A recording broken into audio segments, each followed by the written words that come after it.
नमस्कार, मैं नेहा विश्वकर्मा। शुरुआत करते हैं खबरों की। देश को आज 20 अक्टूबर को पहली semi high speed rapid x train मिलने जा रही है। प्रधानमंत्री नरेंद्र मोदी आज यूपी के गाजियाबाद से रैपिड एक्स ट्रेन कॉरिडोर के पहले चरण का उद्घाटन करेंगे। पहले चरण में ये ट्रेन साहिबाबाद से दुहाई तक 17 किलोमीटर लंबे ट्रैक पर इस ट्रेन का परिचालन शुरू हो जाएगा, जिसके बाद इस दूरी को चंद मिनटों में ही खत्म किया जा सकेगा। इन ट्रेनों को नमो भारत के नाम से जाना जाएगा। 21 अक्टूबर से आम नागरिकों के लिए इनका परिचालन शुरू हो जाएगा। प्रधानमंत्री मोदी ने मार्च 2019 को Delhi Meerut rapid rail project की आधारशिला रखी थी और आज वो इसके पहले फेज का उद्घाटन करेंगे। पीएम मोदी आज सुबह 11 बजे गाजियाबाद जनपद के साहिबाबाद पहुंचेंगे। इसके बाद वो कॉरिडोर का मुआयना करेंगे और फिर रैपिड एक्स ट्रेन को हरी झंडी दिखाएंगे। इस मौके पर उनके साथ उत्तर प्रदेश के मुख्यमंत्री योगी आदित्यनाथ भी मौजूद रहेंगे।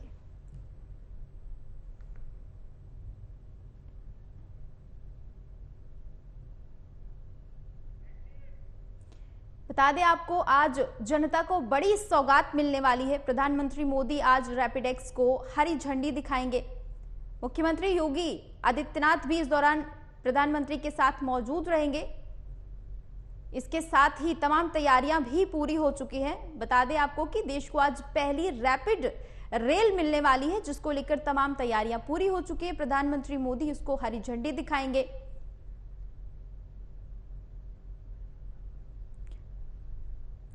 खबर पर ज्यादा जानकारी के लिए हमारे संवाददाता अजीत रावत जुड़े हुए हैं। अजीत, लंबा इंतजार खत्म हो रहा है, क्या कुछ माहौल है वहां पर, क्या कुछ तैयारियां हैं?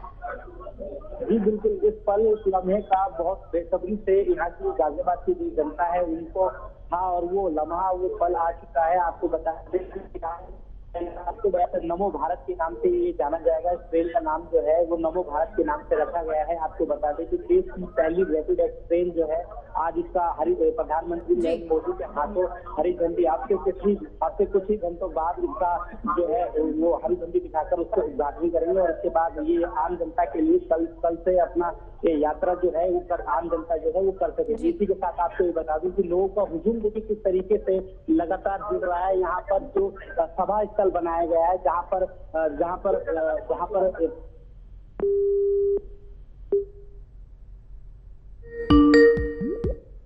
की तैयारियां कर ली और कभी भी जमीनी हमला शुरू हो। बता दें आपको, आज देश को पहली रैपिड एक्स ट्रेन मिलने वाली है। प्रधानमंत्री मोदी इसको हरी झंडी दिखाएंगे। इस दौरान तमाम तैयारियां पूरी हो चुकी हैं। 11 बजे का समय है प्रधानमंत्री के पहुंचने का। कुछ ही देर में प्रधानमंत्री पहुंच सकते हैं सभा स्थल पर, जिसको लेकर तमाम तैयारियां पूरी हैं। सुरक्षा के कड़े इंतजाम हैं। उसमें ये बड़ी सौगात मिलने वाली है आज देश को। इस दौरान यूपी के सीएम योगी आदित्यनाथ भी मौजूद रहेंगे। आज देश को मिलेगी पहली रैपिड रेल, जिसको लेकर तमाम तैयारियां पूरी हो चुकी हैं।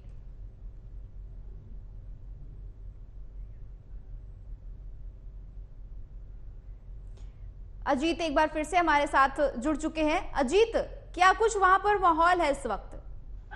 जी देखिए, तस्वीर में आप देख सकते हैं ये जमावड़ा धीरे धीरे जो अपने जनप्रतिनिधियों के साथ कार्यकर्ता यहाँ पहुंच रहे हैं सभा स्थल के पास। ये तस्वीरें आपको दिखाना चाहूंगा। ये तस्वीरें हैं सभा स्थल की, जहां पर लोग धीरे धीरे पहुंच रहे हैं और यहाँ पर प्रधानमंत्री का संबोधन सुनने के लिए यहाँ पर सब भारी संख्या में यहाँ पर सब आ रहे हैं। और देखिए किस तरीके से ये हुजूम है, ये लम्हा, ये पल, इस वक्त का इंतजार करने के लिए काफी बेसब्री से काफी सालों से इसका इंतजार किया जा रहा था। ये 33,234 करोड़ की लागत से ये तैयार किया गया है। फिलहाल इस आधुनिक ट्रेन को आपको बता दें कि मेक इन इंडिया के तर्ज पर तैयार किया गया है, जिसको भारत सरकार जो बीजेपी सरकार जो है वो काफी मेक इन इंडिया का जो नारा है उसको देखते हुए उसी के तर्ज पर इस 6 डिब्बे के कोच को बनाया गया है। आपको बता दूं इसमें आधुनिक सिस्टम में लगाए गए हैं, स्क्रीन लगाई गई है यहाँ पर। इसके अलावा ये भी बता दूं कि देख सकते हैं तस्वीरों में साफ तौर पर जाहिर है कि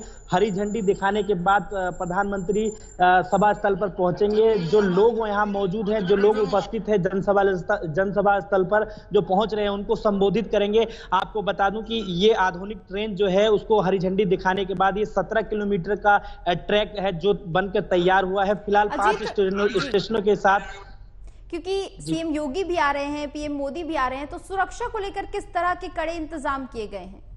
बिल्कुल आपको बताना चाहूंगा कि 5 जिलों की, उत्तर प्रदेश की 5 जिलों की जो पुलिस है वो यहाँ पर तैनाती दी गई है उनको, और आला अधिकारियों के साथ 70 डीएसपी यहाँ मौजूद हैं। मौके पर आप देख सकते हैं, तस्वीरों में दिखाना चाहूंगा कि आला अधिकारी एसीपी रैंक के जो अधिकारी हैं वो यहाँ दिखाई दे रहे हैं। तमाम जो आला अधिकारी हैं वो दरोगा रैंक के अधिकारी जो हैं वो एंट्री पॉइंट पे बने हुए हैं। लगातार चेकिंग अभियान जो है वो उसके बाद अंदर जाने दिया जा रहा है। आपको बता दूं कि जो वीआईपी गेट है, वीआईपी एंट्री है, बिना किसी को पास की अनुमति अंदर जाने की नहीं है। हालांकि जो साधारण लोगों के लिए जो बैठने की व्यवस्थाएं बनाई गई हैं, करीब यहाँ पर आज 50,000 लोगों का हुजूम जो है वो यहाँ जुटने वाला है। और उसके बाद जो सभा स्थल में जो संबोधित प्रधानमंत्री करेंगे लोगों को, उसका बेसब्री से इंतजार है। गाजियाबाद के लोगों को एक बड़ी सौगात मिलने जा रही है। देश की पहली हो रहा है, लेकिन इस ट्रेन से दिल्ली एनसीआर को किस तरह के विकास की रफ्तार मिलेगी?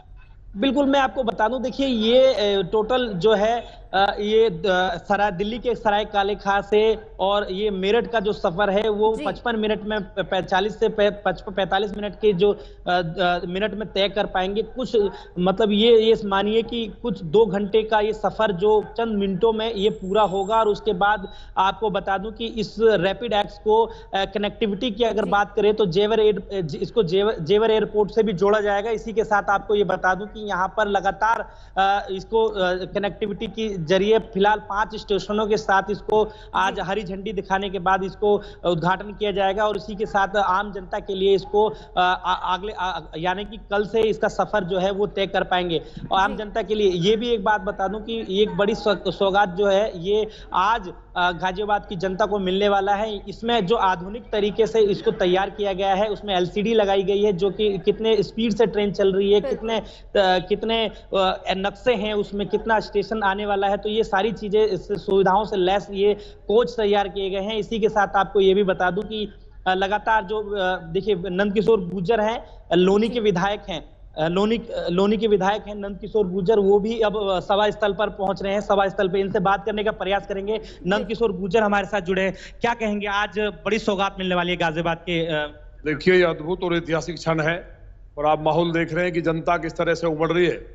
तो ये अपने आप में पहली रैपिड रेल शुरू हो रही है। और माननीय प्रधानमंत्री जी देश नहीं दुनिया के सबसे लोकप्रिय नेता हैं और माननीय योगी जी उनको देखने के लिए जनता में उत्साह है और गाजियाबाद के लिए एक बहुत बड़ा काम हुआ है। तो स्वाभाविक है कि लोगों के अंदर भारी संख्या में लोग यहाँ पहुंच रहे हैं। क्या ये दशहरा का गिफ्ट है माननीय प्रधानमंत्री की तरफ। देखिए नंदकिशोर गुर्जर थे विधायक, लोनी के विधायक थे नंदकिशोर गुर्जर। इनका साफ तौर पे कहना है कि ये दशहरा के मौके पर ये तोहफा दिया जा रहा है। तो साफ तौर पे जाहिर है कि जो आम जनता है, आम लोग हैं, उनको उनके ऊपर काफी खुशी जो है वो मिल रही है और इसको एक बड़ी सौगात के रूप में देखा जा रहा है। ये हालांकि कुछ विपक्षी पार्टियां हैं जो ये कह रही हैं कि 2024 का चुनाव जो है उसके तर्ज पर ये विकास कार्य देख रहे हैं। और ये यहाँ की गाजियाबाद की जो जनता है वो साफ तौर पे कह रही है कि यहाँ जो फिलहाल विकास के रूप में अगर हम कुछ मिला है तो हमें ये एक बड़ा सौगात है, इसका हम स्वागत करते हैं। गाजियाबाद की जनता ने इसका स्वागत भी किया है और लगातार भारी संख्या में पहुंच रहे हैं। कुछ लोग भी मेरे साथ मौजूद है, उनसे बात करने का भी प्रयास करेंगे जो बराबर जुड़ रहे हैं। क्या कहेंगे आप? क्या नाम है आपका? मेरा नाम प्रवीण नागर है भाई साहब। यहाँ पर आप सभा स्थल पर पहुंचे हैं, क्या कहना चाहिए? भाई साहब एक ऐतिहासिक दिन आज शाहीबाद का, विधानसभा का, हमारे का गाजियाबाद का, जो हमारे माननीय प्रधानमंत्री यहाँ पधार रहे हैं, एक ऐतिहासिक पल है। इसे हम इस खुशी आप लोग जाहिर नहीं कर सकते।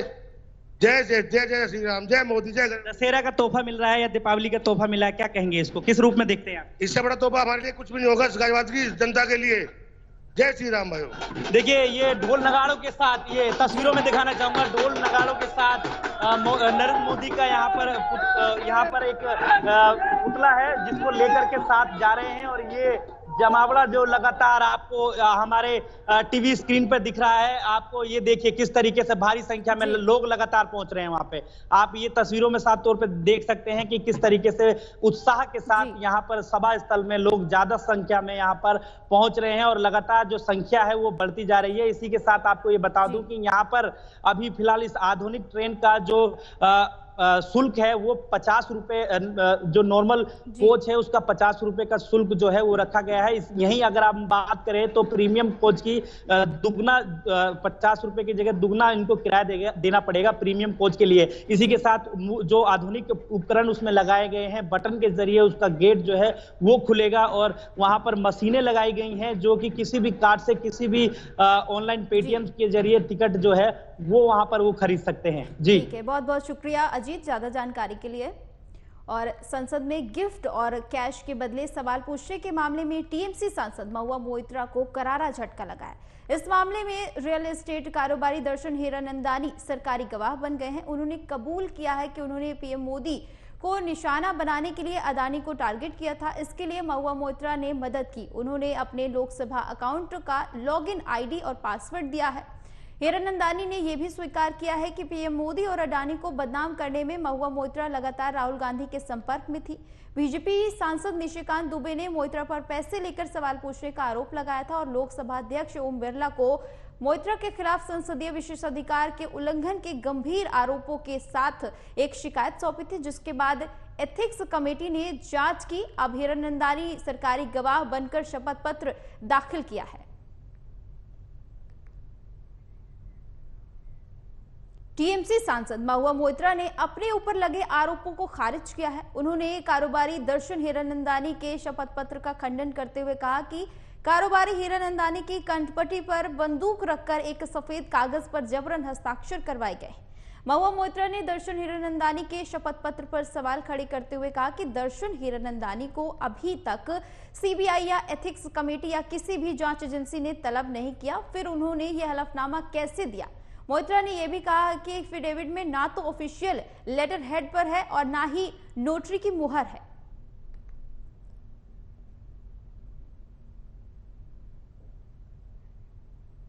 बता दें आपको कि यह पूरा मामला लगातार बढ़ता जा रहा है। निशिकांत दुबे की ओर से महुआ मोइत्रा पर आरोप लगाए गए, जिसके बाद ये तमाम मामला लगातार सुर्खियों में है और इसी के साथ ही हीरानंदानी के सरकारी गवाह बनने की खबर सामने आ रही है। लेकिन इस पूरे मामले पर महुआ मोइत्रा ने पूरे आरोपों को खारिज किया है। उनका कहना है कि कनपट्टी पर बंदूक रखकर कोरे कागज पर उनसे दस्तखत करवाए गए हैं हीरानंदानी से, जिसको लेकर लगातार उन्होंने तमाम आरोपों को खारिज किया है। उनका कहना है कि इस पूरे मामले पर हस्ताक्षर भी नहीं है, लेटर हेड पर नहीं है। इसके साथ ही एफिडेविट ऑफिशियल लेटर हेड पर नहीं है।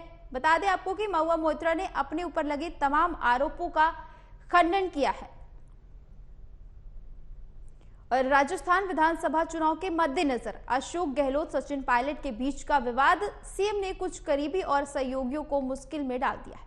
कांग्रेस आलाकमान ने उम्मीदवारों की सूची में गहलोत के कारोबारियों में एक नेता के नाम पर आपत्ति जताई। सूत्रों के मुताबिक सोनिया गांधी ने पूछा कि जो लोग पार्टी के खिलाफ काम करते हैं वे ऐसे लिस्ट में कैसे हो सकते हैं। सूत्रों का कहना है कि शहरी विकास व संसदीय कार्य मंत्री शांति धारीवाल के अलावा 2 अन्य मंत्रियों के टिकट भी खतरे में पड़ सकते हैं। शांति धारीवाल, महेश जोशी और धर्मेंद्र राठौड़ ने पिछले साल कांग्रेस के अध्यक्ष चुनाव से पहले कथित तौर पर बगावत की थी। इसके लिए केंद्रीय नेतृत्व ने उन्हें कारण बताओ नोटिस जारी किया था। बता दें आपको कि गहलोत समर्थकों की मुश्किलें बढ़ सकती हैं। लगातार ये मामला सामने आ रहा है। गहलोत को समर्थन देना समर्थकों को अब भारी पड़ सकता है, उनका टिकट कट सकता है।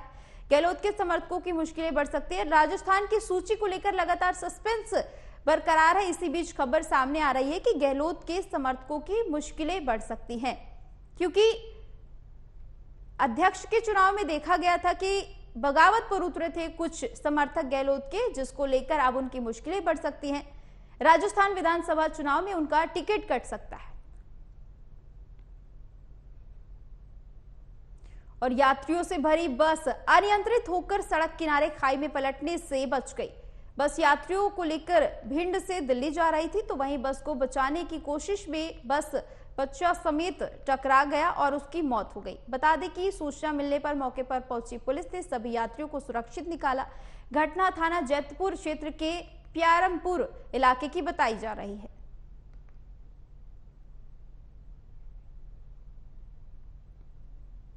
और अमेरिकी राष्ट्रपति जो बाइडेन ने एक बार फिर से रूसी राष्ट्रपति पुतिन पर हमला किया है। उन्होंने कहा कि हमास और रूस दोनों ही लोकतंत्र को नष्ट करने पर तुले हैं। उन्होंने कहा कि वो कांग्रेस से यूक्रेन और इजराइल की मदद के लिए बड़े पैमाने पर फंडिंग को मंजूरी देने की सिफारिश करेंगे। जो बाइडेन ने पुतिन पर हमला करते हुए कहा कि हमास और पुतिन आतंक और अत्याचार अलग अलग खतरों का प्रतिनिधि करते हैं, लेकिन वे दोनों पड़ोसी लोकतंत्र को पूरी तरह से खत्म करना चाहते हैं। बाइडेन ने कहा कि अगर अंतर्राष्ट्रीय आक्रामकता जारी रही तो दुनिया के अन्य हिस्सों में भी संघर्ष और अराजकता फैल सकती है।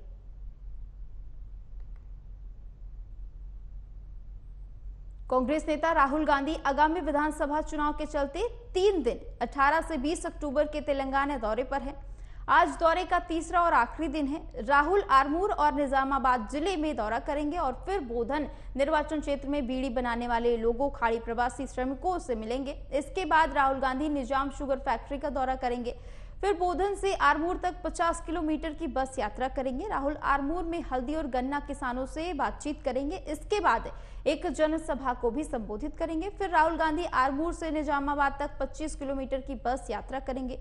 शाम को निजामाबाद में राहुल गांधी की पदयात्रा के साथ ही उनका 3 दिन का दौरा पूरा हो जाएगा।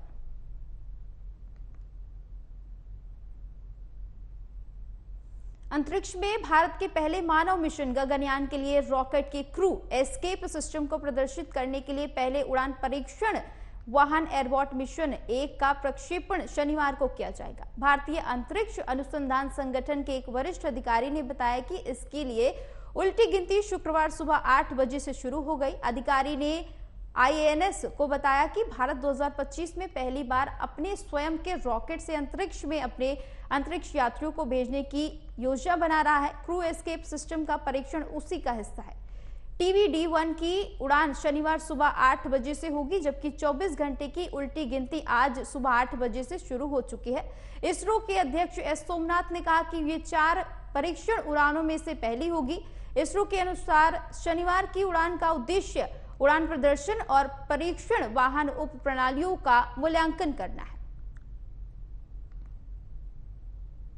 और इजराइल फिलिस्तीन के बीच छिड़ी जंग को 13 दिन बीत चुके हैं। इजराइल अब अपने रौद्र रूप में आ चुका है। इजराइल के प्रधानमंत्री का साफ तौर पर कहना है कि जंग हमास ने शुरू की थी तो अब उसका खामियाजा भी भुगतना पड़ेगा। गाजा के अल अहली अस्पताल में हुए विस्फोट का फिलिस्तीनी सरकार लगातार इजराइल पर आरोप लगा रही है। इसी बीच अमेरिका द्वारा इजराइल का पक्ष लेना साफ दर्शाता है कि अमेरिकी राष्ट्रपति पूरी तरह से इजराइल के समर्थन में है।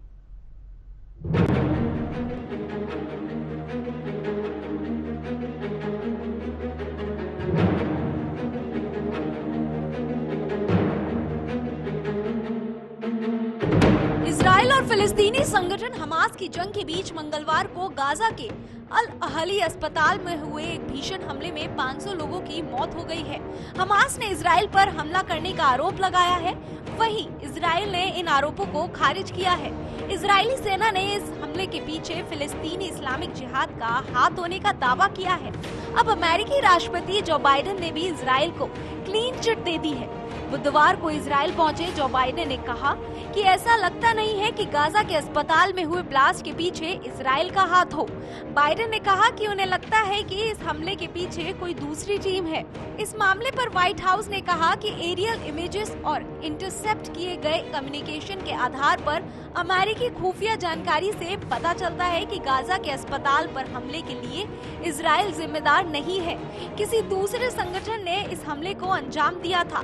बाइडेन ने कहा, गाजा के अस्पताल में जो हमला हुआ उसमें कई लोगों की मौत हुई, इसलिए हमें वहां बहुत सारे काम करने हैं और कई चीजों पर काबू पाना है। हमास हमले में इजराइल के 1300 लोगों की हत्या कर दी गई। इसे लेकर अमेरिका चिंतित है। गाजा के अस्पताल में हमले के बाद Lebanon, Jordan, Libya, Yemen, Tunisia, Turkey, Morocco, Iran और इजराइल के कब्जे वाले वेस्ट बैंक में लोगों ने विरोध प्रदर्शन किए और रैलियां निकाली। पूरे क्षेत्र में आज डे ऑफ रेज यानी आक्रोश दिवस की अपील की गई है। इजराइल और फिलिस्तीन ने मंगलवार की रात को गाजा के अस्पताल पर हुए भीषण हमले के लिए एक दूसरे को जिम्मेदार ठहरा रहे हैं। इस बीच इजरायली सेना का कहना है कि उनके पास पर्याप्त सबूत है जो साबित करते हैं कि इस हमले के लिए फिलिस्तीन के आतंकी जिम्मेदार थे। दोनों ही ओर से जारी हमलों में अब तक करीब 5000 से ज्यादा लोगों की जान जा चुकी है। इस युद्ध पर अब विराम लगने की अपील की जा रही है, जबकि इजराइल को अमेरिका जैसे शक्तिशाली देशों का भरपूर समर्थन मिल रहा है।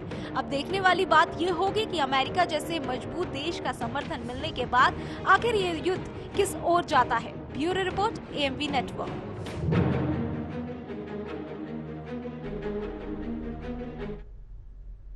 माँ दुर्गा की छठी शक्ति है माँ कात्यायनी। शास्त्रों के अनुसार कात्यायन ऋषि के तप से प्रसन्न होकर माँ आदि शक्ति ऋषि कात्यायन की पुत्री के रूप में अवतरित हुई। ऋषि कात्यायन की पुत्री होने के कारण माता कात्यायनी कहलाती है। शास्त्रों के मुताबिक जो भक्त माँ दुर्गा की छठी विभूति कात्यायनी की आराधना करते हैं, माँ उन पर हमेशा सदैव कृपा बरसाती है। चंद्रहासोज्ज्वलकरा शार्दूलवरवाहना कात्यायनी शुभं दत्या देवी दानवघातिनी। नौ दुर्गा का छठवां स्वरूप है माँ कात्यायनी। अमोघ फलदायिनी है माँ कात्यायनी। माँ की उपासना से मिलता है मन चाहा वरदान। देवी के छठे स्वरूप की महिमा अपरंपार। इस नवरात्रि के छठवें दिन होती है माँ शक्ति के छठवें स्वरूप माँ कात्यायनी की आराधना। मान्यताओं के अनुसार माँ कात्यायनी की विशेष उपासना से रोग, शोक, संताप और भय का नाश होता है। आज के दिन माँ को प्रसन्न कर लिया तो जाने अनजाने हुए अपराधों के लिए क्षमा कर देती है माँ। तभी तो कहते हैं देवी के षष्ठम स्वरूप की उपासना करने से परम पद की प्राप्ति होती है। तो आइए जानते हैं माँ के इस परम अद्भुत रूप की महिमा क्या है। नवरात्रि के छठे दिन माँ कात्यायनी की पूजा की जाती है। माँ कात्यायनी का जन्म कात्यायन ऋषि के घर पर हुआ था, इसलिए इन्हें कात्यायनी कहते हैं। इनका स्वरूप अत्यंत भव्य और दिव्य है। ये स्वर्ण के समान चमकीली हैं और भास्वर हैं। दाईं तरफ का ऊपर वाला हाथ अभय मुद्रा में है और नीचे वाला हाथ वर मुद्रा में। माँ के बाईं तरफ के ऊपर वाले हाथ में तलवार और नीचे वाले हाथ में कमल का फूल सुशोभित है। चार भुजाओं में अस्त्र शस्त्र और कमल का फूल धारण किए हुए सिंह पर सवार है माँ कात्यायनी। ये ब्रजमंडल की अधिष्ठात्री देवी हैं। गोपियों ने कृष्ण को पाने के लिए इनकी पूजा की थी। विवाह से जुड़े मामलों में माँ कात्यायनी की पूजा बेहद शुभ होती है। माँ कात्यायनी की कृपा से योग्य और मनचाहा पति मिलता है। अपने स्वरूप में देवी माँ अपने भक्तों की हर मनोकामना की पूर्ति करती है। लेकिन आपका विवाह और प्रेम संबंध या वैवाहिक जीवन से जुड़ी कोई समस्या है तो शारदीय नवरात्र में माँ कात्यायनी की आराधना से विशेष लाभ मिलता है। माँ कात्यायनी का अद्भुत मंत्र, चंद्रहासोज्ज्वल करा शार्दूल वरवाहना कात्यायनी शुभम ददया देवी दानव घातिनी। इनकी उपासना से, आराधना से भक्तों को बड़ी आसानी से अर्थ, धर्म, काम और मोक्ष चारों फलों की प्राप्ति होती है। जन्मों के समस्त पाप भी नष्ट हो जाते हैं। इसलिए कहा जाता है कि इस देवी की उपासना करने से परम पद की प्राप्ति होती है। Programming desk, AMV network. चंद्रहासोज्ज्वलकरा शार्दूलवरवाहना कात्यायनी शुभं दत्या देवी दानवघातिनी। तमाम खबरों के लिए देखते रहिए AMV नेटवर्क। नमस्कार।